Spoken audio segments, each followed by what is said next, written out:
Well, good afternoon and welcome to the Brookings Institution.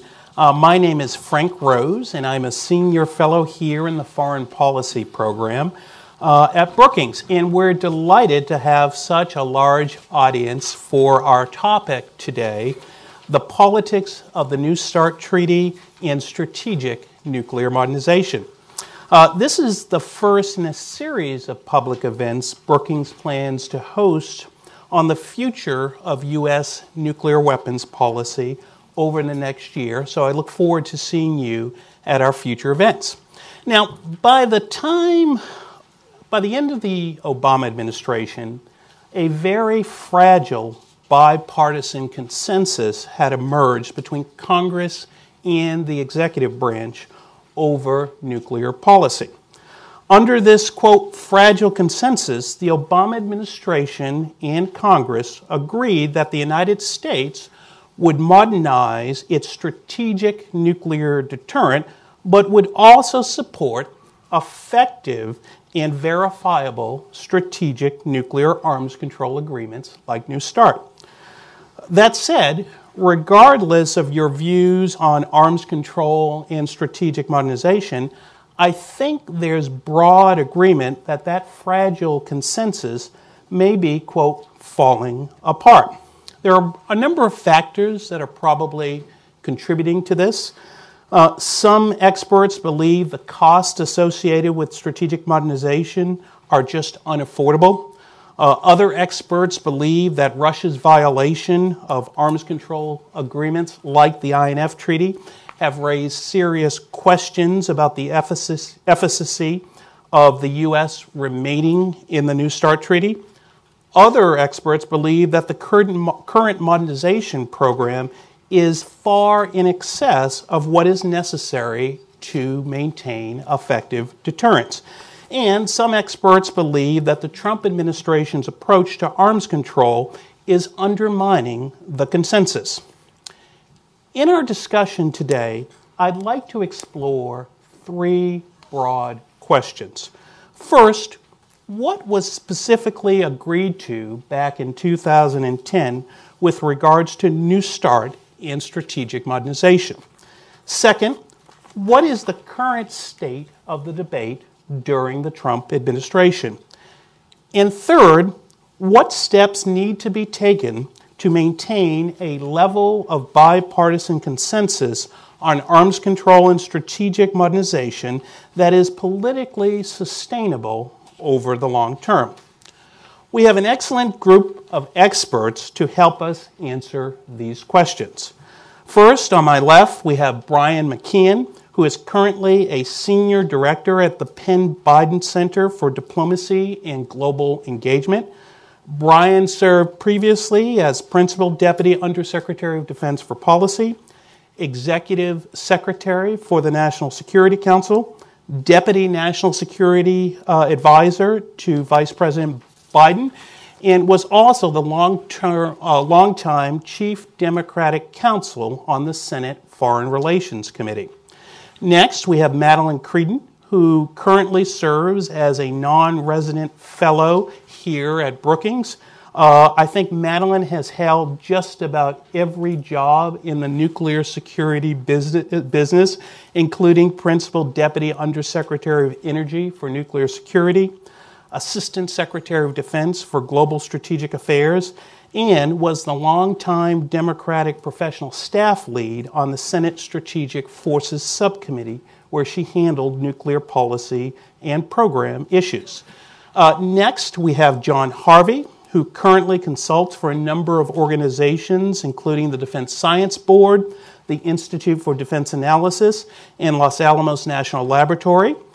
John previously served as Principal Deputy Assistant Secretary of Defense for Nuclear, Chemical, and Biological Programs, Director of Policy Planning at the National Nuclear Security Administration, and Deputy Assistant Secretary of Defense for Nuclear Forces and Missile Defense Policy.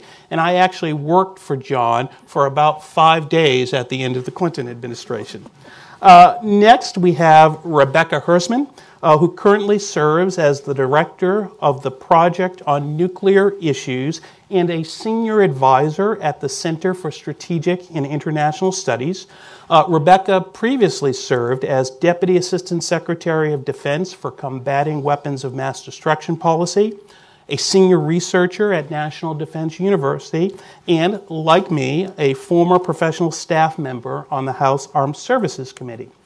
And last but not least, we have Matt Kroenig, who currently serves as an associate professor at Georgetown University and deputy director of the Scowcroft Center at the Atlantic Council. Matt worked previously in the strategy office in the Office of the Secretary of Defense. He is the author of 6 books. I can barely get a blog out. This guy has gotten 6 books out, which is quite amazing, and currently consults for a range of government entities. Bottom line, these panelists really know the nuclear security business, and I've had the pleasure, I think, of working with all of them in various capacities throughout my career. I think, Madeline, we're on the 5th or 6th iteration right now. So why don't we begin the questioning by focusing on that first question. What was actually agreed to back in 2010 with regards to New START and strategic modernization? And let's begin the discussion with Brian. Brian, on top of the many other positions you held, you were the Obama administration's lead person for getting the New START treaty through the Senate. If there's anyone in this town who knows what was agreed to and what was not agreed to with regards to New START and strategic modernization, it's you. Therefore, I was wondering if you could just take a few minutes to outline for the audience your perspective of what the Obama administration agreed to obtain Senate approval to the New START treaty. So, Brian? Okay, thank you, Frank. I'm surely not the only person in this town or even in this room who knows what happened. I see at least one other person who worked on the staff of the Foreign Relations Committee at the time, and I think Madeline was on the Armed Services Committee, so they can correct me where I misspeak. First, I would say what you said about a fragile consensus is probably the right term. We can argue about whether there was even a consensus. All the Democrats voted for the New START treaty, but only about 12 or 13 Republican senators did, and that was about a quarter of the Republican caucus at the time, I think, if I have my math right, and half of those Republicans are no longer in the United States Senate. So big chunks of the Republican caucus were opposed to the treaty for various reasons, and so if there's a consensus of conjoining arms control with nuclear modernization, you had a big chunk of members of the Senate who were not on board with that, at least as expressed by their vote against the treaty. I'd say a few things about the details of what was agreed to. First, the backdrop was a couple of things. One, the report of the Strategic Posture Commission that had been chaired by former Secretaries of Defense Schlesinger and Perry, which detailed a lot of issues, but focused in some detail on the erosion of the health of the production facilities in the National Nuclear Security Administration at Oak Ridge and Los Alamos. So there was a recognition of investment needed there. When the Obama administration came in, it found, and I don't mean to make this a partisan statement, but it found that under President Bush, there had been underinvestment in the nuclear weapons complex. And previous senior officials in that in NNSA who worked for President Bush said that openly to me and to other people. So President Obama came in and committed to a fairly substantial increase in the NNSA weapons budget, even before the New START treaty was signed. And then there was great interest and pressure from members of the Senate, particularly in the Republican caucus, to see a greater manifestation of that commitment and even add to the initial commitment. The other thing I'd say, before, again, the treaty was signed, public expressions of senior officials, the Vice President, Secretary Gates, recognizing the linkage between the need to modernize the NNSA complex and arms control. And the Vice President said that in a speech at NDU. He had an op-ed in the Wall Street Journal where he made the argument that in order to achieve the President's vision of lower nuclear weapons in the stockpile, we needed to have some assurance that we had a sustainable infrastructure that could maintain the stockpile safely. So then, in the conversations and negotiations between the Senate and the White House and the administration, there were a number of commitments made. Senator Kyle, in particular, was kind of the point person. He asked for updated budget projections for the NNSA weapons budget. We had already provided one in the spring of 2010 that had been legislated in the Defense Authorization Bill. He asked that it be updated in the fall of 2010. We did that. We added several billion more to a 10-year commitment. And then some of these commitments were essentially codified in the Senate's document by which it gives advice and consent to a treaty, which is called a Resolution of Advice and Consent to Ratification. And the Senate asked the President in advance of depositing or exchanging the instrument of ratification with the Russian Federation to certify to the Senate certain of these commitments. So he put pen to paper and said, I intend to do thus and such. I would say most of the conversation was about the NNSA weapons complex and the need to invest in it. There was discussion in the reports that went to the Congress and in President's certification about the nuclear triad. The President had already committed in the nuclear posture review that had come out in the spring of 2010 to continue the triad. And a report that went to the Congress said, we intend to pursue the following efforts to recapitalize the triad, but that was not as imminent as the nuclear NNSA weapons programs. And so we can have an argument about what was the political commitment long-term to what the triad should look like. I think, as I say, most of the focus was on the weapons, less so on the triad, but there was obviously, that was part of it. Great. Thanks very much, Brian. I think it's really important. There's a lot of discussion about the triad, so thanks so much for clarifying that. Madeline, you were the lead staffer on the Senate Armed Services Committee responsible for New START and strategic modernization. Indeed, I believe the Senate Armed Services Committee held something like 10 hearings on New START. Could you take a few minutes and provide your perspectives on the interplay between New START and strategic modernization during the Senate's consideration of New START? Well, obviously there were a lot of issues that the Senate was looking at in the context of ratification of New START. The Obama administration, as Brian noted, inherited on the nuclear weapons complex side, although obviously it was a much bigger issue than just the nuclear weapons complex. But the Obama administration had really inherited a complex that was underfunded, particularly in the manufacturing side. During the previous years, most of the focus and attention had really been on the science side. So ever since the development of the stockpiled stewardship and the last nuclear test, the emphasis really was focusing on how to maintain the stockpile without nuclear weapons testing. And that proved to be very successful.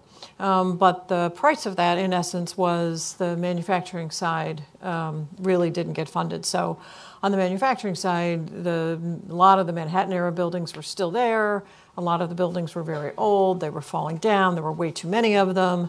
And NNSA, DOE was really struggling on just the maintenance of these buildings, let alone trying to replace them. So as the New START treaty came to the floor, the things that had preceded it really were pretty clear about both the Obama administration's commitment to the triad. So the ongoing work on the Ohio class replacement, which is now the Columbia class but didn't have a name then, was ongoing. It was supported. The ongoing efforts to have a new bomber were being studied at the time, with the recognition that there had to be long-range strike options, including support for heavy bomber. And also there was a commitment to keep the Minuteman III ICBM in place till 2030, and again a commitment to start a study as to what the future of the ICBMs look like.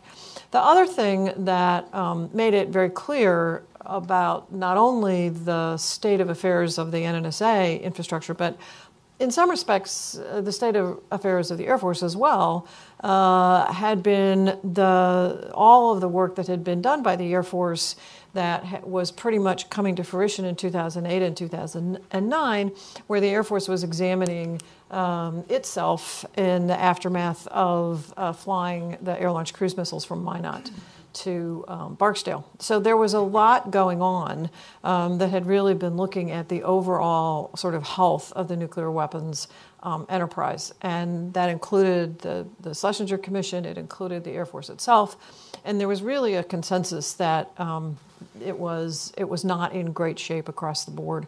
So in both the Prague speech, which really was in many respects kind of the beginning of the whole debate on New START, Obama made it very clear that he was going to seek a new treaty, but he also made it very clear in his speech that maintaining a safe, secure, and effective nuclear deterrent was a key element of this. And then all of that gets carried forward into the studies that go on in the administration in 2009, culminating in the NPR in 2010, which really lays out all of this in great detail. And then in the budget request that the Obama administration submitted for fiscal year 2011 for the National Nuclear Security Administration, which was submitted in February of 10, so before the START treaty is sent up, was a pretty substantial increase in the weapons activities at NNSA. It was a 9.8% increase in the weapons activities. So that was the biggest increase that the weapons activities at NNSA had seen in a very long time. So in many respects, Obama embraced the fact that this was a enterprise that needed help, and made a commitment to modernization. Now, one of the big things I think sometimes we lose sight of is the commitment to modernization on the infrastructure was a large driver in the effort to downsize the total numbers of warheads in the stockpile. Because part of the warheads in the stockpile were the hedge weapons, and there was a pretty large hedge, so weapons not deployed, but there was a pretty large hedge because there was a lot of uncertainty about whether or not NNSA could really maintain the warheads, and of course the delivery systems were getting old as well. So there was a really large hedge, and having a better infrastructure was going to help reduce the total stockpile numbers and also the hedge. So I think I'll leave it there for the moment. Madeline, let me just ask you a quick follow-up question. It really deals with the politics of ratification. I'd be interested in your thoughts on how important New START was in bringing Democratic senators on board for the modernization, and vice versa, how important modernization was with bringing on the necessary Republican votes, not all as Brian outlined, but the necessary votes to get a Senate advice and consent. So can you say a little bit about that? So New START was very important for certainly for the Democrats, because it was going to continue the long-standing effort on arms control. Because remember, at this point in time, the START treaty had expired. And it was going to be the first time that there wasn't going to be any sort of an arms control treaty. And this was important not only for the total numbers, to make sure that there were caps on things, and in many respects the caps were more important than drawing down at some level, but so there was no increase. But all the other things that this treaty provided that were going to get lost in the absence of START were hugely important. So things like the transparency and the declarations and the intelligence value, all of these were hugely important to understanding the long-term relationship with Russia and improving strategic stability. So all of those issues were hugely important to the Democrats. The modernization, particularly of the complex, was something that I think was also at some level realized, but it was a package. I mean, I don't think there were any two ways about it. It was definitely a package. Great. Thanks very much, Madeline. John, you played an important role in the development of the 2010 Nuclear Posture Review. I believe you were working for Ash Carter, who was the Undersecretary for Acquisition Technology and Logistics at the time. Based on your experiences, what's your perspective as to kind of what was agreed to in the context of New START and strategic modernization?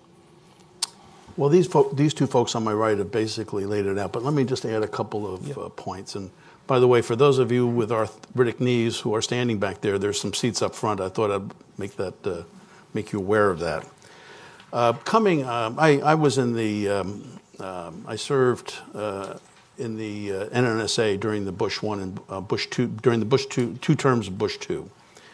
And by the middle of the second term, I would say that we were in basically a nuclear wasteland. There was our nuclear systems were aging out. There was a bipartisan consensus out there, but the consensus resisted sustainment and modernization. It wasn't in support of sustainment and modernization of our deterrent. Several programs that we advanced that we thought were prudent, advanced concepts, the RRW program, the robust nuclear earth penetrator, and the modern pit facility that many of you may recall, which was designed to recapitalize our pit production capabilities at Los Alamos. All of those programs went down in flames. We were in pretty bad shape. By the end of towards the end of the second term, Bob Gates, who was Secretary of Defense for Bush 2 at that time, carried over into Obama 1. Bob Gates basically gave a speech, I was there, where he said, if we don't fix this, we're going to have to go back to nuclear testing, which was a fairly austere statement. The administration did a great NPR in the early days with Keith Payne and Steve Cambone and Elaine Bunn putting together a post-Cold War picture of what our nuclear posture should be that hung together. But by the end of 2001, most of the focus in the administration and defense area was on the war on terrorism, as many of you remember. The administration was focused on the war on terrorism. Nuclear sustainment fell by the wayside. Mr. Obama, this is what faced Mr. Obama when he came in 2009. And he turned that around with the help of some advice from a congresswoman from California, Ellen Tauscher, and with the Strategic Posture Commission, the Perry Schlesinger Commission that she put together, that she empaneled to basically do what I consider to be the first draft of the Obama NPR. Tauscher said, I'm going to quote her, "Our strategic posture should place the stewardship of our nuclear arsenal, our non-proliferation programs, our missile defenses, and the international arms control regime into one comprehensive strategy that protects the American people." And Mr. Obama basically took this to heart and, in fact, hired her as his undersecretary to focus on these efforts. This led to the Prague speech, where we have what I call the yin and yang of force of modernization and arms control, which says over the long term, we'd like to move in a direction of getting rid of these things, but that may take longer than my lifetime or several of your lifetimes. And so until those conditions are met that we could eliminate, we're going to maintain a safe, secure, and effective nuclear deterrent. And that message got a little bit mixed up by some of his folks and some of the folks from outside the administration to mean that we're going to move to elimination in 5 years. That was never the case. Mr. Obama aggressively pursued a New START treaty and gave support to the ratification of CTBT, which was never going to happen, but he put his statements behind that. He engaged with the Russians on non-strategic nuclear forces and got basically a cold shoulder. And even in the last year of his term, he did a mini NPR, which basically addressed some of the questions earlier on to see if we should make any changes. They addressed no first use. They addressed the long-range standoff weapon, the cruise missile, and they addressed other things. And he agreed his final decision was not to make any changes, that we were okay where we were, particularly in light of Russian activities, but he aggressively funded modernization. And I want to say, here's where I came in and played my little role in this. Bob Gates, in mid-2009, well before the NPR was completed, went to Ash and said, I'm worried about the NNSA program. I don't think they can achieve what they need to achieve for us, the customer, the Department of Defense customer, with the funding they have. And so I want you to figure out a way to get them some funds. And Ash came to me and he said, make this happen. And Gates wanted to bump up the NSA's funds. He was willing to decrement the DoD top line, the DoD funding, in order to achieve this. And during a period of time in late 2009 and into 2010, we had discussions with Tom D'Agostino over at NNSA, Bob Hale, who was a CFO for the Department of Defense, and figuring out a transfer, which resulted in the FY11 to 15 transfer of about $6 billion from the Department of Defense to the Department of Energy. And this occurred sort of in April, May. The MOU was signed between the two departments in April or May of 2010. And next what happened was that we started to move into the ratification debate. And sort of the latter part, this was supposed to be a one-time transfer. In the latter part of 2010, as a result of discussions that Brian referred to and can go into a lot more deeply than I can with Kyle and others, a deal was made. That's not enough. The 6 billion was not enough. We wanted to add more, and also we wanted to add more in out years as well. And this resulted in basically a second MOU, and this was the deal. This was, I consider, the part of the deal that was needed in order for Kyle to allow Republican senators to agree to release Republican senators to vote for the START treaty, New START treaty, even though he didn't. Three things happened. One, we got New START ratified, but this transfer of funds eventually blew up because NNA's assessment of their programs and how much they were going to cost were well underfunded. So the money that we provided them from the Department of Defense really was not enough to do the job even then. John, can I actually ask a follow-up question? Sure. And you mentioned kind of the deal. You've been very supportive of the Trump administration's proposal for new low-yield capabilities. Now, I don't want to get into a debate right now. We can do that in the Q&A about whether that's a good thing or a bad thing. I think there are pros and cons on both sides. But my question for you is, are these new low-yield capabilities part of the consensus that was agreed to back in 2010? There was never any discussion about this in 2010. Okay.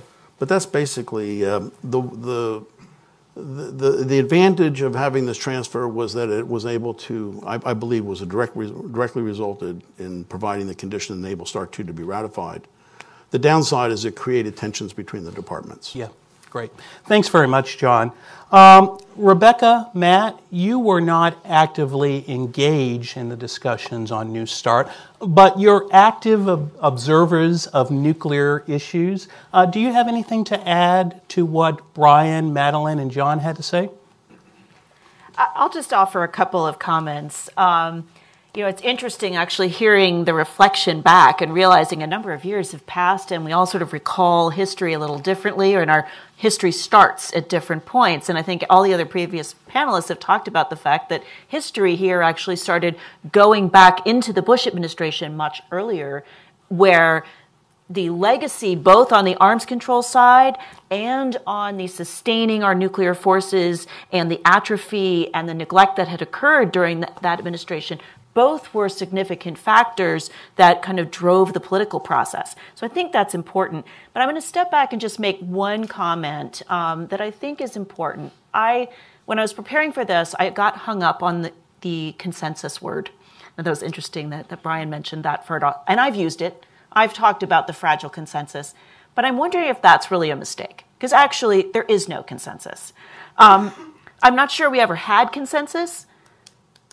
I don't think we have it now. I'm not sure we actually need consensus to do what we need to do. Consensus generally refers to a widely accepted or universal agreement. And as this is laid out, we never had universal agreement. That has not really existed. What we did have was a compromise-based bipartisan coalition. And that compromise-based bipartisan coalition had these two elements that had to hang together. It included arms control, it included modernization. And by modernization, we don't mean new fancy things. In fact, it was a very limited modernization to sustain at an appropriate and healthy level. Those key elements, the importance of having a bipartisan coalition that will support both and recognize they're both there, that's essential. And the second thing I would say is it is fragile. Whether it's a consensus or a coalition or a compromise, it is extremely fragile. And the metaphor I usually use is we've been playing a game of Jenga. So we built this up, the Jenga tower was built, and they describe very much how it was sort of built and put together. And in reality, ever since, different parties have been pulling out a block of that Jenga game. And this is where I think some things that have occurred more recently are very important. You might support or not support low-yield capabilities.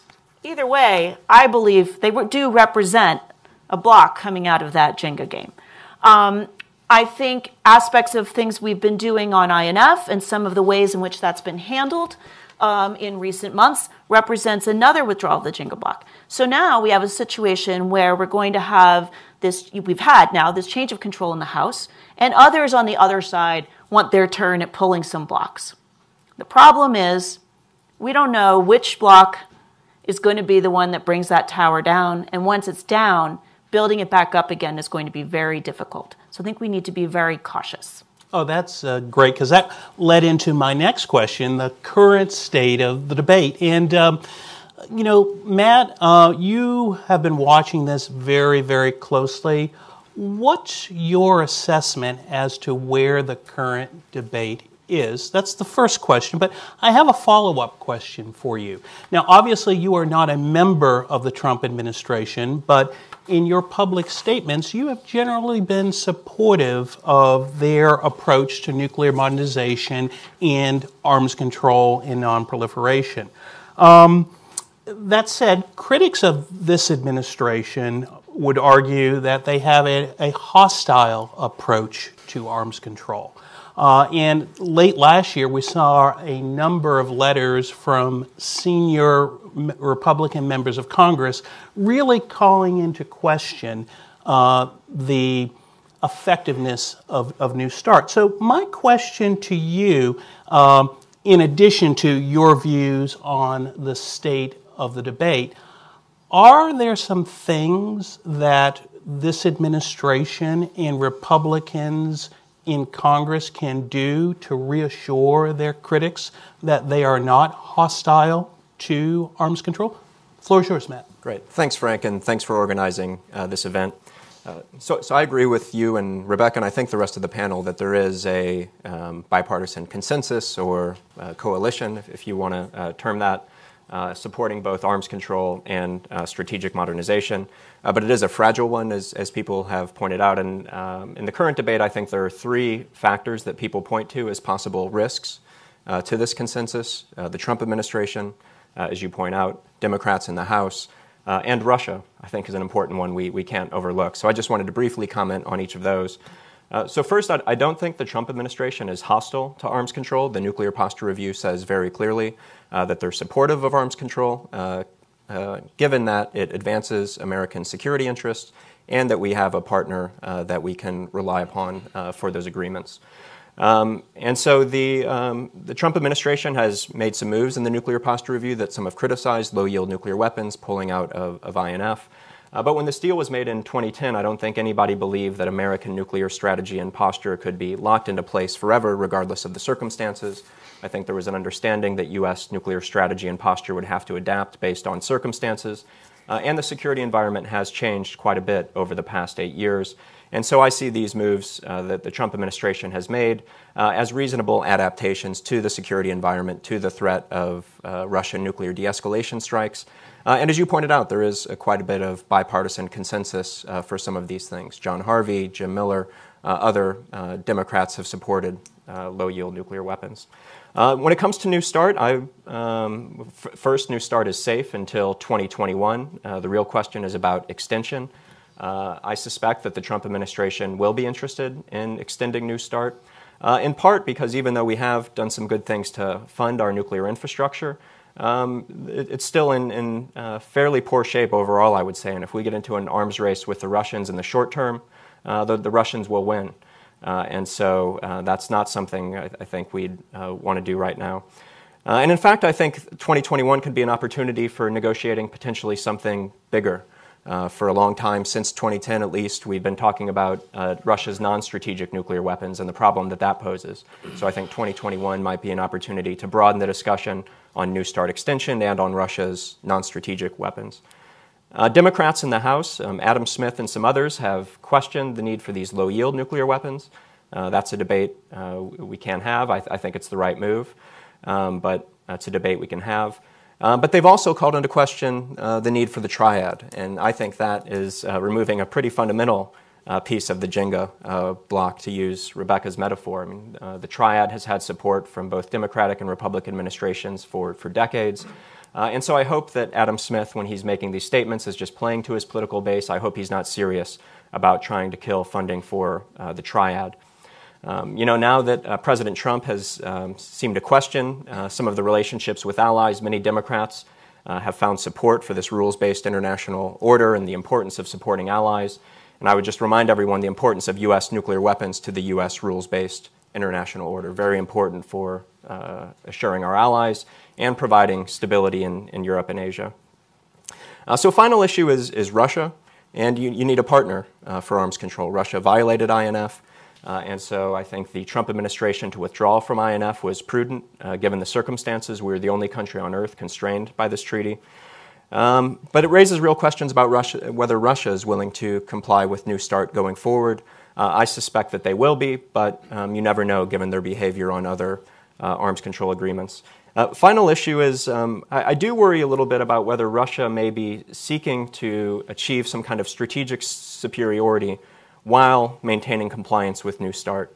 It's expanding its non-strategic nuclear arsenal. It's building new strategic capabilities that aren't covered in New START, this nuclear-powered nuclear cruise missile and nuclear torpedo submarine drone. And by pulling out of INF, this gives Russia the ability to increase the number of warheads it can allocate to North America. It can use INF-range systems to hold at-risk targets in Europe and Asia, potentially freeing up strategic systems for North America. And so I think this is an issue that's not getting enough attention and that we all need to study going forward. But for now, I think there is a fragile consensus. Great. Thanks very much, Matt. Brian, Madeline, John, anything you would like to add on the current state of the debate? The only thing I'd say is I'd be a little skeptical about asserting without qualification that this administration favors arms control. The National Security Advisor, Mr. Bolton, makes no secret that he finds arms control distasteful, and I would not be surprised if he would not seek an extension of the New START Treaty by whatever means would suit him. And how do I say this? The administration has policy statements that it issues in documents, and then it has policies that are uttered by the president, and those are not always the same. So the statements in the NPR are only as enduring as the president's statement of today. Yes. Madeline. So one of the things I want to touch on, and it's a bit down in the weeds, but I think it gets to this fundamental heart of the whole debate about consensus or agreement and what happened and who got what for what, that really tends to be at the basis of all these discussions. And However one views the history of the New START debate, certainly by the end of 2013, early 2014, the notion that the Republicans in the Senate had pressured the Obama administration to provide substantial additional funding in order to get New START was well embedded in the Republican mantra. It shows up in some Republican, at least at that point, it shows up in several Republican National Committee statements that this was the deal. But one of the interesting things in that is this other parallel developing mantra that said that the Obama administration had failed to live up to its commitments. And the irony in all this is that actually, the Obama administration did live up to its funding commitments, and the additional funding was provided in the FY12 FinCEP, that's the NNSA's Future Year Nuclear Security Program. And those out years were extraordinarily high compared to where things were. The problem was Congress didn't live up to that deal.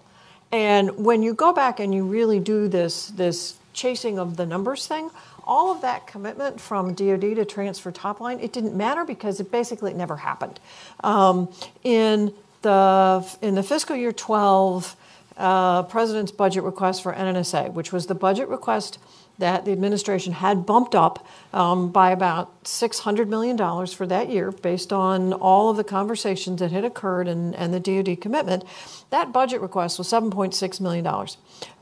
By the time it got appropriated, there was already $400 million missing. It was $7.2 billion. And by the time you get into now the FY13 FinCEP, right? So 1 year later, the numbers for the out years are down substantially because we're now getting into this world of sequestration and budget control acts. And so by the time you get to 14, and the FY14 budget, which is when the Republican National Committee starts to say that the Obama administration has not lived up to its commitments because the Congress hadn't appropriated for years what was requested, based on where the Obama numbers were. By the time you get to 14, NNSA is $2 billion under what Obama had committed.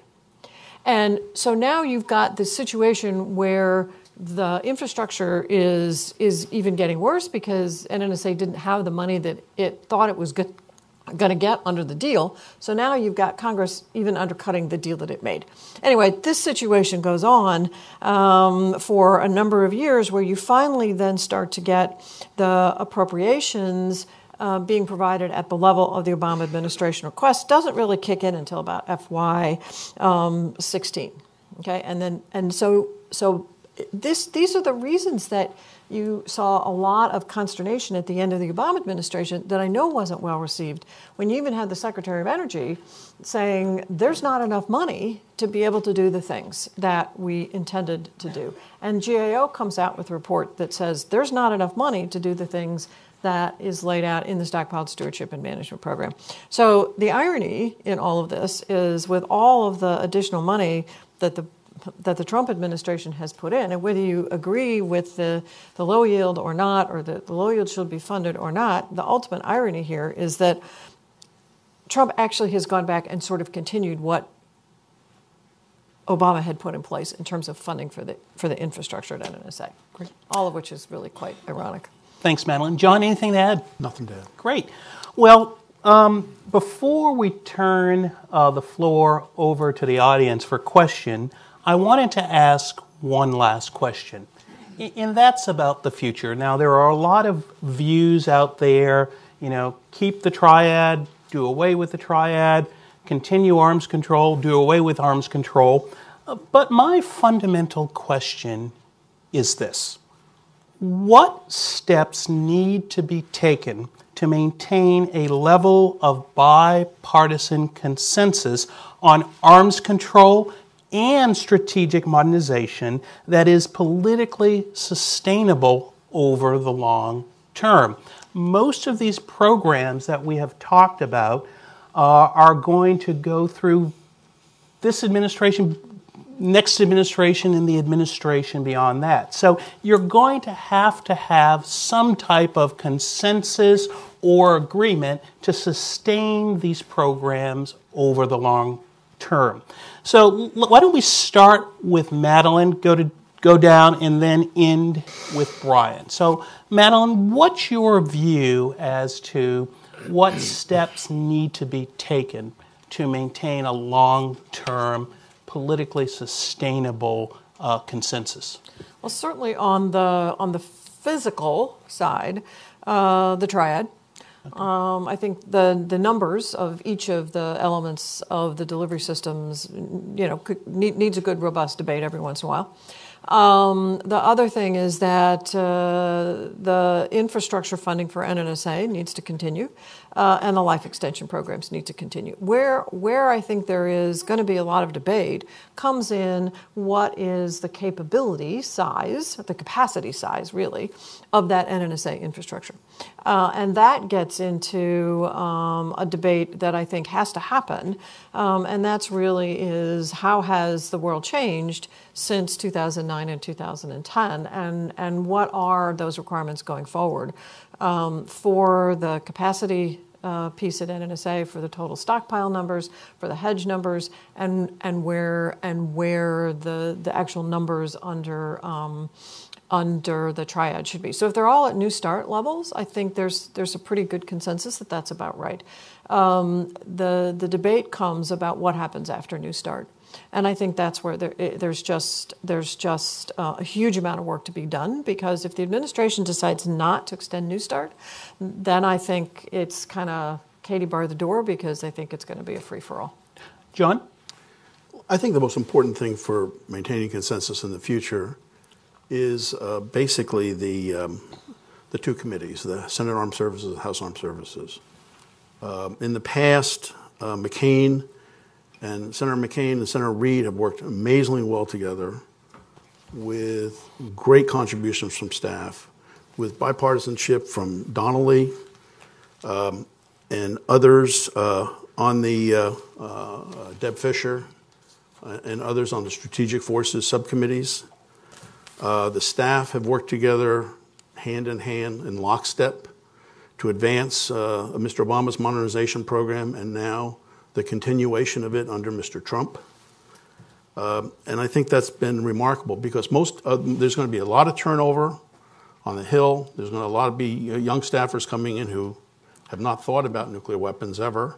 Probably the members the members outside of the Armed Services Committees probably think about it a couple hours a month. So they're going to be relying on their committees. And how the committees evolve is going to be very important. And I think on the Senate side, we're going to lose folks like Graham and Scott from South Carolina. Senator Kyle, who is is very highly trusted by the Republicans about thinking about nuclear weapons. He's going, but we got to look at the who's coming in. Kevin Kramer from North Dakota has an ICBM base in his area, in his state. And others. On the Democratic side, we lose Donnelly, which is huge. McCaskill and Nelson on the Armed Services, and get Duckworth, Manchin from West Virginia, who's probably pretty solid because he comes from a state where he is needs to be reflective of the support for the Defense Department. And Jones from Alabama will be the incoming folks, as I understand it. And that's how those folks work together, how they interact. On the House side, it's a little bit more unclear because we don't know quite who's coming in. We know Smith is there. Very likely, I don't know if Thornberry will stay. Generally, they have not worked together as well as the Senate Armed Services Committee in moving forward on bipartisanship, but we'll have to see. I think Adam Smith's remarks at the Plowshares event, pep rally I call it, anti-nuke pep rally, I think are going to have to be moderated by the fact that he is going to be constrained by the folks both within his committee, the Coopers and others, and the folks on armed services who are basically want to sustain this effort. Third thing I think should happen is that I think Mr. Trump needs to put together a couple of pieces that demonstrably advance the arms control agenda And that would mean, I don't think he necessarily should extend it right now, but he should use New START extension as an incentive for continued strong support for modernization. And the second thing he should do is put together a package, whether the Russians are going to agree with it or not, put together a package, put together a story on non-strategic nuclear forces, the great disparity, and why we should be thinking about that as the next steps in making the world safer. Thank you very much, John. Rebecca. So I think in order to kind of rebuild, and again, I don't think a consensus is achievable, but I do think we need a coalition, and I think that coalition will need to be rebuilt. And I think there's three key elements to that. I think first is a recognition that we have to have a balanced approach between modernization and arms control. We are not going to proceed effectively without that. And therefore, compromise is going to be needed on all sides. So I think that includes a very strong statement to try to advance at least the extension of New START. I think it also includes, in particular, some regrouping on how we're approaching the INF issue and hopefully some clarity on that. Again, I'm deep concerns about what the Russians have done in terms of noncompliance, but also concerns, frankly, with how the whole issue has been handled that has allowed far too much of the blame to fall our direction. We can do some things about that. We could make statements, the administration could make some statements in terms of not seeking to develop or deploy non-compliant capabilities regardless of our status. We can say we object, but we're not going to seek, to employ those capabilities. We could help ourselves a lot by getting our basic INF story straight and making it less confusing about, are we doing this because of Asia? Are we doing this because of Europe? We're going to deploy, we're not, we want this, we don't. Just so much confusion. Let's just focus on the non-compliance problem and make clear that we're not seeking additional capabilities in that regard. The second big area is we need to do a better job, instead of seeing modernization and arms control as sort of yin and yang of things, to actually recognize they work together. They are critically important together. Arms control puts some bounds on what our overall numbers look like with the size of the arsenals and helps to manage things down. That's very important. It also gives us great insight into what the Russians are doing, which helps us to posture and prepare correctly. That's critically important. But similarly, the overall diversity in our posture, to include the three legs of the triad, are what give us the flexibility to not get into a parity trap. So if New START goes away, that posture gives us the ability to adjust without having to kind of over worry about exact parity in numbers and elsewhere. So it allows us to flex. The other thing I would say in that, speaking to that interrelationship between the two, is when we look at those capabilities as we're developing them, especially in GBSD, we need to be clear that our ground-based strategic deterrent, as well as the others, but this is the one that'll get the attention, needs to have an approach that is flexible going forward, whether numbers go up or numbers go down, that we're not sort of locked into numbers, so that it can withstand reductions that we would all favor if they're possible in the future. The third thing is we need to have a much more honest conversation about resources. That has become among the more disingenuous aspects of this overall debate. What actually can save money, what can't save money, but also, as I think the previous panelists have talked about, how important it is to not just find ourselves back into the situation where we were in the Bush administration, where, in fact, we did not have the appropriate stewardship even over our nuclear weapons program because of these resourcing challenges. We don't want to find ourselves back there. So I think if we do that, and the final thing we need to do is we need to be better listeners. Those of us who generally support or think we're part of the consensus or that coalition, that whole group needs to listen to both sides of the debate more carefully and be more attentive to not being as dismissive inside this very polarized community. Great. Rebecca, thanks so much. You made a really important point, and that is you should not view arms control and strategic modernization / deterrence as mutually exclusive. I think you're absolutely right they have to work together. And it reminds me of a quote by Harry Truman, which he said in the late 1940s. He said, "The Truman Doctrine and the Marshall Plan are two halves of the same walnut. You need both of these pieces to ensure security in Europe." And I think that's a really good point that you made. Matt. Right. Well, just on that point, one of the arguments the Trump administration has made for the low-yield capabilities is that these could be a bargaining chip for negotiations with the Russians if they're willing to discuss their non-strategic nuclear weapons and stop their destabilizing behavior.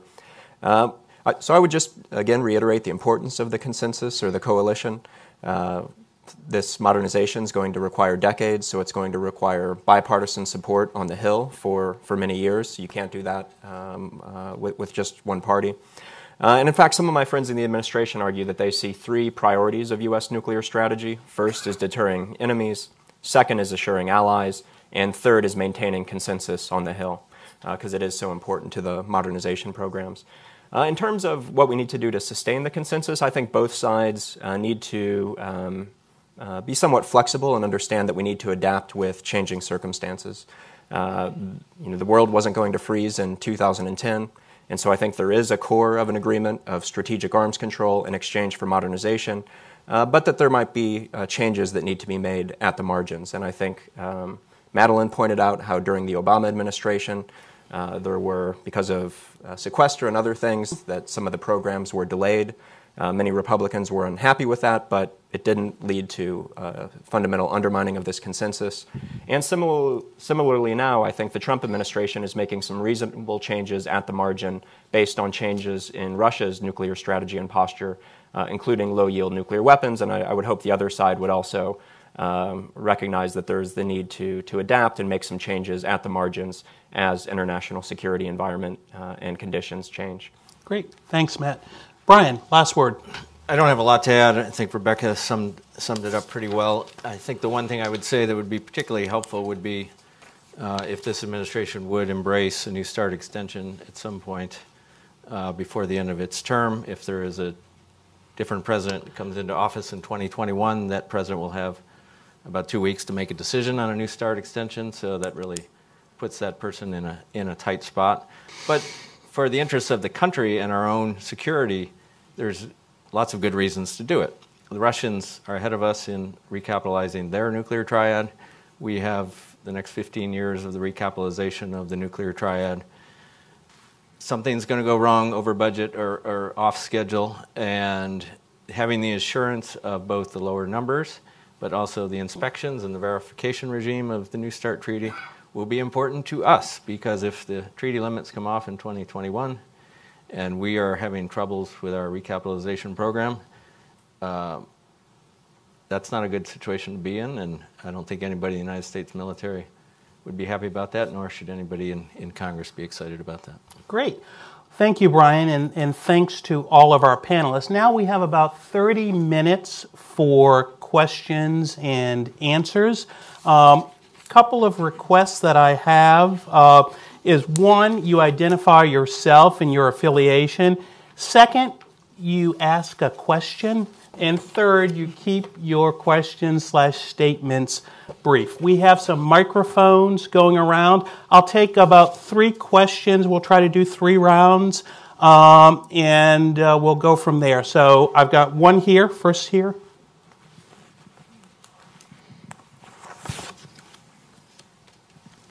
Hi, I'm Bruce McDonald with Johns Hopkins SAIS, and thanks, Frank, for organizing this great discussion.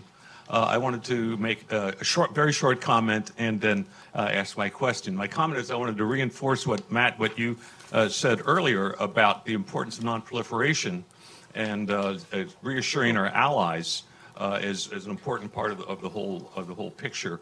And to say that was in the Strategic Posture Commission report, which was referenced here, that was viewed as almost a co-equal leg along with nuclear weapons and arms control. My question is, I'm glad to hear the panel is not completely given up on the idea of a consensus anyway. It's hard, or that there's some kind of a coalition. My question is, there's been an awful lot of tribalism and vitriolic discussion on some of these issues. It's been a decade since we had the Strategic Posture Review Commission come up under the able leadership of Dr. Perry and Dr. Schlesinger. My question now is it time to maybe reconvene a group of elders, men and women with great depth in the field, to reconsider and update or change completely, if they view it necessary, these same kinds of issues: arms control, nuclear weapons, and non-proliferation, to try to, we found, even though there was, as a bystander in some of the internal discussions, there was a lot of disagreement, and people here on the panel who provided service to that great commission, still a consensus. It was quite an achievement. Is it time to update that and to give this another look at a senior level? Great. Like that? We've got two questions right here. Can you bring the microphone? Thank you. I'm Dave Rabinowitz. I'm retired. And in the game of chess, you win by taking the opponent's king. It seems in our most likely adversaries, Russia, North Korea, China, and Iran, this paradigm would fit. If you take out the king, the war is over. And my question is, first, is this a valid paradigm? And second, if this is adopted as a policy, how many weapons do we really need for effective deterrence? Great. And right there. I'm Harlan Ullman with the Atlantic Council and the Naval War College. This is really a question in terms of suggestion for you, Frank, for your next panel.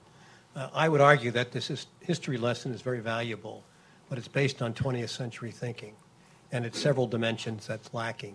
For the panel, if we're looking at the 21st century, the notion of deterrence is profoundly different. You're looking at cyber, you're looking at space, you're looking at all these Chinese advances, and indeed you're looking at China. And it seems to me the first thing we need to do is to examine a new conceptual basis for doing that. The idea of a commission makes sense, but commissions don't work. Very difficult for this administration to do something. So my two questions are, first, what's missing from this debate that brings us into the 21st century, not the 20th century? Because I would argue that the nuclear weapons modernization program as we have, given the other demands on the budget and a defense budget that's going to go south, not north, is not going to be affordable. And second, what sort of mechanisms do we have to make sure that we are sound, safe, and secure, both in a nuclear and conventional sense, in the 21st century? Great. Thanks for those questions. So let me turn it over to the panel, and who would like to start? John.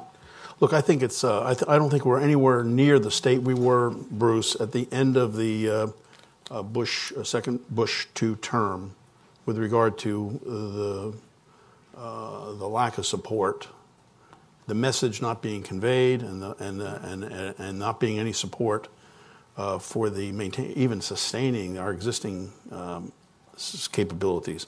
We're nowhere near as bad as we were then. We're in a much better situation. I don't think that it's the right time to impanel a new commission. I might change my mind if a year or two down the road things don't come together. I don't think we're with regard for the modernization program going south, I don't see it yet. We haven't had the first hearings yet of the for the FY19, FY20 budgets and the FY20 program. So we're going to see that as it evolves in the spring. But I think it's too soon to give up on the fact that at the time, just because we got 30 or 40 new Democrats in, that this is going to upset what I also consider to be a consensus and a fragile one on modernization. Others? Madeline. So I'm going to agree with John. I think on it's not yet time for a new commission. Fundamentally, the whole key to whatever looks like a consensus, a coalition, a middle, in my mind, as Brian said, really is the extension of New START. If the administration affirmatively says it's not going to extend New START, then I think that is a time when you might want a new commission, because I really do think without the extension of New START, without the certainty of the caps going forward for a period of time, it's very unclear what nuclear deterrence looks like. And to your point, absolutely, nuclear deterrence is only a small part, or maybe it's a big part, but it's certainly just a part of deterrence. And deterrence is so much more complicated now, and with many, many players, with many, many more elements. But just because it's more complicated and it involves space and cyber and conventional and a variety of other things, including things that are non-military that I don't think we sufficiently take advantage of in terms of deterrence from both an economic and a diplomatic, so what we used to call DIME, across the board. But that said, nuclear deterrence still plays a very important role, not only in the U.S. security, but certainly for our allies under that umbrella. So you can't look at it alone, you can't look at it in isolation, but it plays a very important part in the overall deterrence. So to say that it's not affordable, I think misses the point, because I think really the point is, what are your choices for deterrence?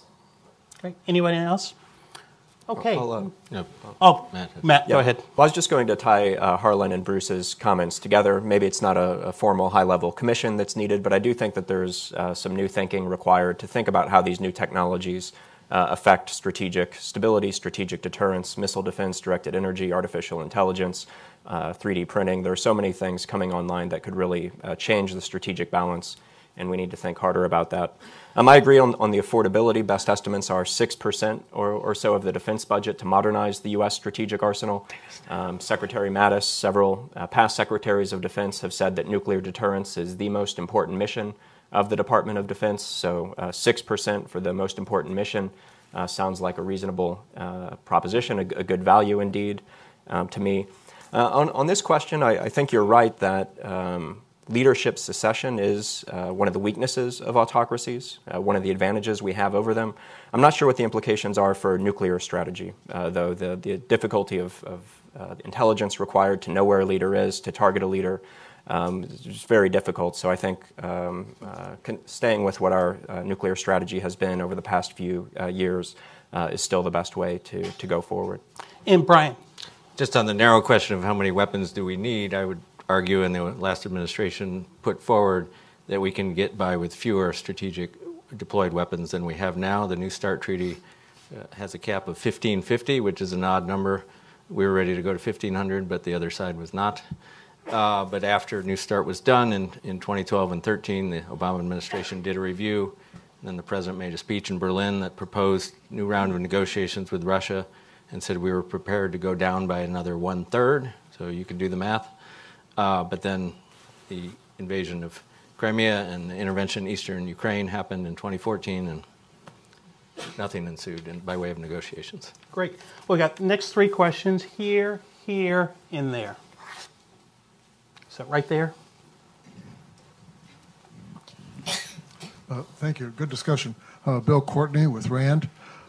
In the case of NAFTA, the president has criticized the treaty negotiated by a predecessor, sought a renegotiation, and then proclaimed the new treaty to be successful. Since the president has criticized New START, do you think this might be a model the administration will try to apply for New START? Great. Excuse me, Richard Toy. I was involved in the original START and the original INF some years ago under the Reagan administration. We ended up with a very, very good, in the administration, team that went through all of the issues, the interagency groups. We didn't agree, but we sure flushed them out. Here today, we've talked a lot about Congress and the administration writ large. I wonder if you could comment on what all of the turmoil that we read about in the administration, in all of the various agencies, may be doing to that underlying base of knowledge that we need to come up with good, strong, coordinated programs. Great, thanks. Tom Kalina, Plowshares Fund. Thank you, Frank, very much for having me and for having all these great panelists here. John, thanks for plugging the Plowshares Policy Conference in November. Glad you enjoyed the pep rally. Sorry you couldn't be there. We are very proud to have Congressman Adam Smith speak at that event. He's, of course, now chair of House Armed Services.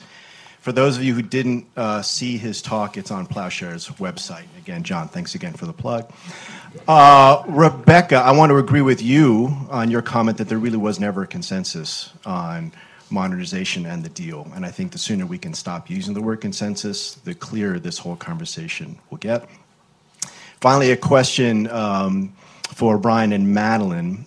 It's my observation that part of the deal, I'll call it that, on New START was obviously a continuation of arms control, continuation of modernization, but the concept of modernization at the time is not the concept we have today, and that it changed and morphed over time. In particular, there was no commitment to a new ICBM at the time of the New START vote, and I'd like you just to tell me whether you agree with that. Thank you. Great. Who'd like to start? Madeline? Oh, Brian. I'm happy to take the last question first, since it's the freshest. I mean, the reason I also said that most of the focus was on NNSA and not the recapitalization of the triad, as you can see that the lack of attention, continued lack of attention to the health of the triad continued even within the DOD. And when a couple of incidents occurred early in Secretary Hagel's tenure, he asked for some reviews, one which was an internal review led by then Assistant Secretary Creedon, and one an external review led by a guy named Harvey, but not the guy on the panel. The other guy. Yeah, the other Harvey, and a former head of Stratcom and Chief of Staff of the Air Force. And both of those found that significant neglect in support for and maintenance of the triad within the DoD. So if there had been a great deal of attention and concern about it in 2010, I think you would have seen more of a focus in the conversation of it around New START. On the specifics, Tom, what's in the record is there was a report. It was called the Section 1251 report. It was legislated by Senator Kyle in the Defense Authorization Bill. The initial report the administration submitted was in May of 2010. There was an update requested by Senator Kyle and others that was submitted in November of 2010. And the specifics on the triad are as follows. I wrote this part down. The administration said it remained committed to sustainment and modernization of the strategic delivery systems to ensure continuing deterrent capabilities in the face of evolving challenges and technological developments. And then there were specific commitments to a new SSBN, a range of deployment options for the ICBM follow-on with an objective of defining a cost-effective approach that supports continued reduction of nuclear weapons while promoting stable deterrence, pursue the follow-on heavy bomber, and replace the air-launched cruise missile with the LRSO. And so, by and large, the Obama administration's program of records that the new administration inherited followed this template. Great. No, I definitely agree with Brian. I mean, at the time, the decision really was to continue to look at what the options were for the ground-based strategic deterrent, because at that point, the requirement was to keep the Minuteman III alive at least until 2030. So the time frame hadn't quite gotten there where a decision had to be made, but it was clear that with the commitment to the triad, there was going to be a commitment to the ICBM. Now, sort of what happened later on, obviously, is this debate about should it be something new to replace the Minuteman III, or should it be a life extension of the Minuteman III? And that was a very robust debate, even within the Obama administration. And in the end, came down on the side of something new. But obviously, the Trump administration, because we're so early in that program, could make its own determination. But there was definitely going to be something, because without a something, there's no triad. So that debate, I'm sure, will continue on just a little bit. Bill, I certainly hope not. NAFTA is not the model, and I'll just leave it at that, because I think it's a good treaty. Everybody's in compliance. And there's huge benefit from it. I don't know what you would I don't know what a new treaty would look like. I don't know how you would make it better. And I would say on this, though, if there are just modest adjustments and a new title, I would take it. That's what happened in NAFTA. Yeah, I would take it. But the beauty of New START extension is it doesn't have to go back to the Senate. Yep. And there's a lot to be said for that. Yep. And I would also note is if you reopen things, the Russians are going to have their long list of issues that they would like included in any new treaty. Rebecca. Well, this issue on extension, I think, is very important in the context of New START. The negotiators created this, pressure valve in the form of an extension that could be taken with relative ease and without a revisit to either kind of political system. And given how tense things are, that is an opportunity we should probably seize, which can't be done if you reopen the treaty overall. So I think that is a very important issue for where we are politically right now. Just touching on the expertise base, I do think that what Brian said earlier is important and something that we need to acknowledge, which is that there are sort of two policies that tend to occur within the current administration. That which is put out by sort of the expert community that's sort of best represented in the Nuclear Posture Review, and then the statements and assertions of the president, usually in tweet format. And I think that is really a difficult issue because more than anything else, there is the old phrase, these are the president's weapons.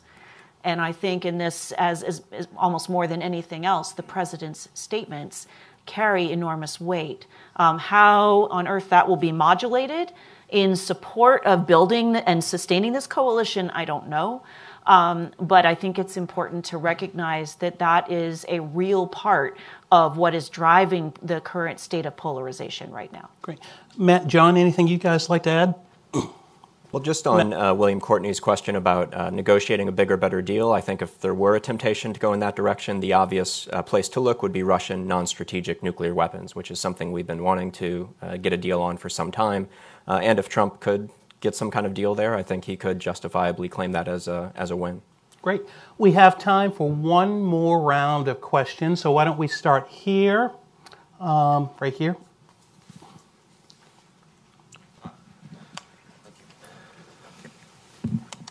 Alec Jackson, I'm a legislative analyst at Dynetics.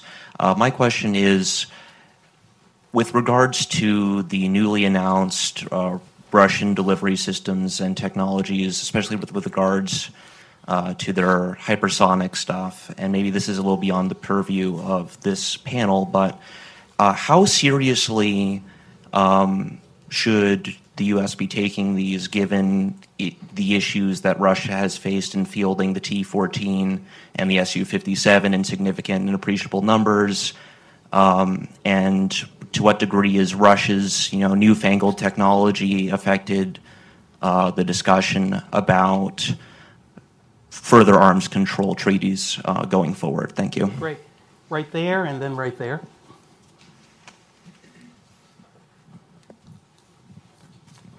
Thank you. Richard Fieldhouse, independent consultant, but a retired member of the gang of former congressional staffers who fought this issue with great vigor successfully years ago. The question I wanted to ask is, I've heard from some of the panelists your thoughts on what it will take or could take to help maintain what I'm going to call an agreement, not a consensus. There's a debate there. Going forward, the question I have is, what are the things, if you have ideas, and I think maybe I heard extension of New START as one of the needed ingredients, so maybe the obverse is also true. The question is, are there things you see that would undo that level of agreement and cause what has been in place for 10 years, roughly, to collapse? Great. Right there.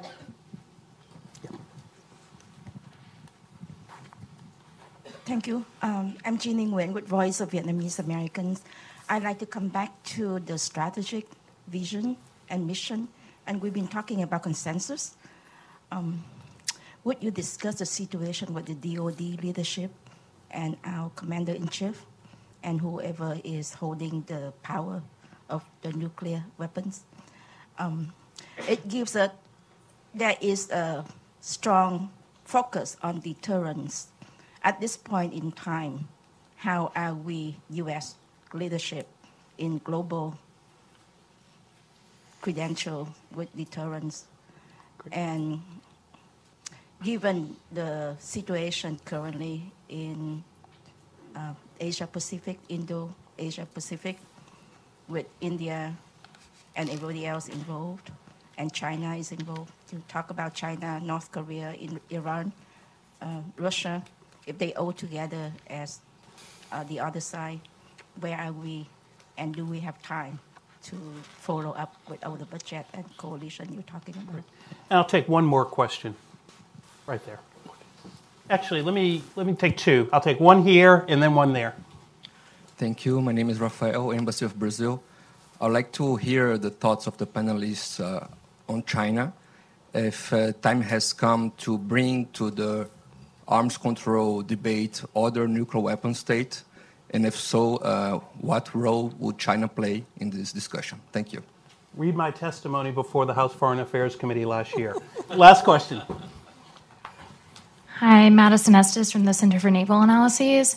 We're focusing a lot on New START, which is definitely, coming up here in the short term. It's got a lot of fire alarms going off around it. But I want to ask, since we do have a gathering of wise men and women here, what comes after New START? We were talking about striking a bigger, grander deal, was mentioned, and maybe moving on to non-strategic nuclear weapons and Russian systems.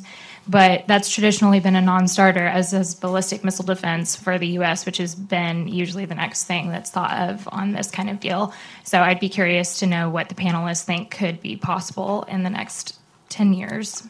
Great. So let me ask all the panelists to, one, respond to the appropriate question, and also ask them if they have any last thoughts. Matt, why don't we start with you and work our way down? Great. Well, first on the question about Russia's investments in strategic technology, I think we have to look at the entire picture, and given Russian investments in both strategic and non-strategic capabilities, new technology like hypersonics, its aggressive behavior in Georgia, Ukraine, threats to the rest of NATO, I think the entire picture is very worrisome. You're right that they've had some problems with some of their technologies, but they're making it a priority. They're putting a lot of money behind it, and I think we need to take this problem seriously.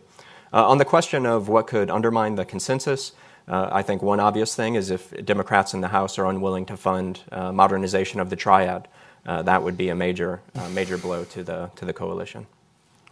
Rebecca. Thank you. I'll just touch on a couple of things. On the question of sort of what else could go wrong to further undermine consensus, one topic that was only touched briefly. I think a large wedge between the United States and either our Asian or our European alliance partners could be one of those things that really kind of derails this process. I would note that when the Nuclear Posture Review came out this year, it actually enjoyed pretty strong support from most of our allies and partners, certainly not the level of objection. Contrast that with how the INF situation has unfolded, which has produced a lot of anxiety in the rest of the world in terms of our commitments. I think we really need to manage that carefully. If we find ourselves in a situation where our overall alliance system and our support for alliances is diminishing, that actually will undercut so many aspects of our broader nuclear policy in ways that I don't think we fully anticipate. So I see that as actually the unspoken potential real kind of gum in the works. The second one would be on the future of arms control. A few things have kind of pulled together there that I think is interesting. And the reality is, I don't believe we are presently at a future moment. I don't think the opportunity for a breakthrough is knocking today. And that's unfortunate. I want to be around when that door, someone knocks on that door again, and it will come. I believe it will come. So what we need to do now is posture ourselves to be ready when the opportunity arrives. What do we need to do in terms of partnerships? What do we need to do in terms of research? What do we need to do to invest? And I would tie that back to the commission question. Commissions only work actually if they have support and some consensus behind them. They don't work if it's just a way of putting off, bitter fights, from the Hill and dumping them onto a commission. They just replicate. But some of these bigger, really important, longer-term questions about what could the future look like, that might be the type of thing, especially if we find ourselves, God forbid, post-2021 in a situation where we have no arms control. I think that could become a really important place to bring that to bear. And I'm going to tie that to one question I don't think got enough attention earlier, which was the interplay between nuclear deterrence and our investment there and what happens in that broader deterrence framework in terms of space and cyber and others. And my comment there is to say it's true. We do have more challenges to work with. I've yet to meet a cyber or a space expert or an AI expert who says, hey, take stuff out of nuclear and give it to me so that I have to deal with more nuclear problems over here. That is not what they're looking for. We've got to manage nuclear risks, and they're not really going down. And that's where nuclear deterrence needs to focus, in my opinion. But we do need better tools and new forms of arms control to work in some of those areas, and we've got a lot of hard work to do there. Thank you, Rebecca. John? On what's next after New START, we have to realize that, first of all, the situation with Russia has evolved dramatically since the Obama NPR.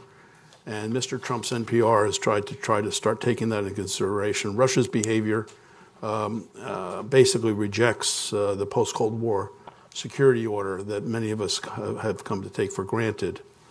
And Mr. Putin is doing things that many of us find hard to believe. The annexation of Ukraine, the use of chemical weapons to deal with his citizens overseas, the support of Syria, egregious behavior. So we can't count on Russia being a partner for any time in the near future. And that said, we were able to manage the strategic competition with folks who were arguably even worse during the Soviet Union. What I think we need to try to do is not so much worry about numbers. I think we need to try to worry about areas of strategic stability and ways that we can not let things spiral out of control. Because there are going to be opportunities for that to happen sooner than we might think. With regard to Asia, I think one of the great things that we achieved in the Obama administration was a much more intensive dialogue with the ROK and with Japan regarding our assurance of our extended deterrent to them, extension of our deterrent to them, and also with regard to the sorts of things that they might want to contribute to the additional steps they might take with regard to stability in the region. I think Mr. Trump's team is taking that forward as well, and I think that's encouraging. Madeline? When we think about where is arms control going and where has it been, my view right now is that arms control is in a period of at least hibernation. I can't get to it's dead, but it's certainly in hibernation. And to get something going again, I think we have to completely rethink what is arms control, because obviously historically it was numbers, it was capabilities, it was limitations, and it was much more bilateral. And when we look at where Asia is going, Asia is far more complex. It clearly is where the future is. It's clearly on the rise economically, China has economic potential that Russia doesn't in this moment.